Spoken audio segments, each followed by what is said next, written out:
সমলয় পদ্ধতিতে বোরো ধানের আবাদ কিন্তু দিন দিনে জনপ্রিয় হয়ে উঠছে এই ফরিদপুরে। চলতি বছর 100 একর জমিতে এই বোরো ধানের আবাদ করা হয়েছে।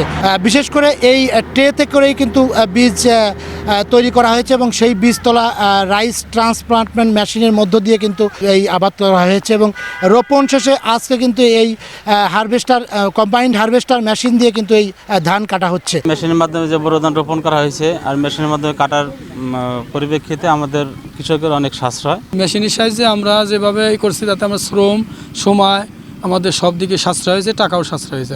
মেশিনের মাধ্যমে এই ধান কাটলে কিন্তু তাদের মাত্র 2 ঘন্টায় এই 1 একর জমির ধান কাটতে পারছেন এবং এবছর কৃষি অধিদপ্তর থেকে কিন্তু একদম ফ্রি এই ধান কেটে দেওয়া হচ্ছে। এই পদ্ধতিতে ধান আবাদ করতে কিন্তু চাষিরা বেশ লাভবান হচ্ছে এবং ফলনও হয়েছে কিন্তু এবার বেশ ভালো। 24-25 অর্থ বছরে আমাদের ফরিদপুর সদর উপজেলায় আমরা একটি প্রণোদনা প্রোগ্রাম পেয়েছিলাম, যেটার মূল উদ্দেশ্য ছিল একই সাথে চাষ, একই সাথে কাটা। এই উদ্দেশ্যটাকে কাজে লাগিয়ে আমরা চেষ্টা করেছি। আমরা এখানে 50 একর জমিতে ধান লাগিয়েছিলাম মেশিনের মাধ্যমে এবং সেই ধানের আজকে কর্তন অনুষ্ঠান। আজকে এই কর্তন আমরা কম্বাইন্ড হারভেস্টারের মাধ্যমে ধান কর্তন কাজ শুরু করেছি। তো মূল লক্ষ্য হচ্ছে আমাদের যে লেবার ক্রাইসিসটা আছে সেই লেবার ক্রাইসিসটা দূর করে দেওয়া। যেখানে আমরা দেখতে পাই যে লেবার দিয়ে যে খরচটা হয় তার 3 ভাগের 1 ভাগ খরচ হয় আমাদের মেশিন দিয়ে চাষ করলে।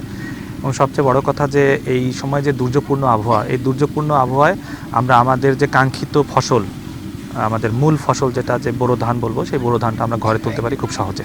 9 মেট্রিক টনের মতো ধান এবার হলো গিয়ে ফলন হয়েছে এবং এটা কাটার জন্য আমরা যে প্রদর্শনীর মাধ্যমে যে ধানগুলো রোপণ করেছি এটা হারভেস্টারের মাধ্যমে কাটা হচ্ছে এবং এটা রাইস প্লান্টারের মাধ্যমে রোপণ করা হয়েছিল। তো এখানে চাষিদের যেটা সুবিধা হচ্ছে সেটা হলো গিয়ে তারা আমাদের এখন যে লেবারের মজুরি সেটা তো অনেক বেশি। এই হারভেস্টার দিয়ে কাটার কারণে তাদের এই লেবারের মজুরিটা কমে যাচ্ছে, যে কারণে ধানের যে খরচটা রোপণের সময় এবং এই কাটার সময়ে, তারপরে এর বাইরে যে ধান মাড়াই করতে হয়, এই টোটাল খরচটা কমে গেছে। সমলয় পদ্ধতিতে ধান চাষে তাদের কিন্তু সময় বাঁচছে এবং পরিশ্রম কম হচ্ছে, পাশাপাশি কিন্তু অর্থও কিন্তু তাদের বাঁচছে। শিকদার সজল, সময় সংবাদ, ফরিদপুর।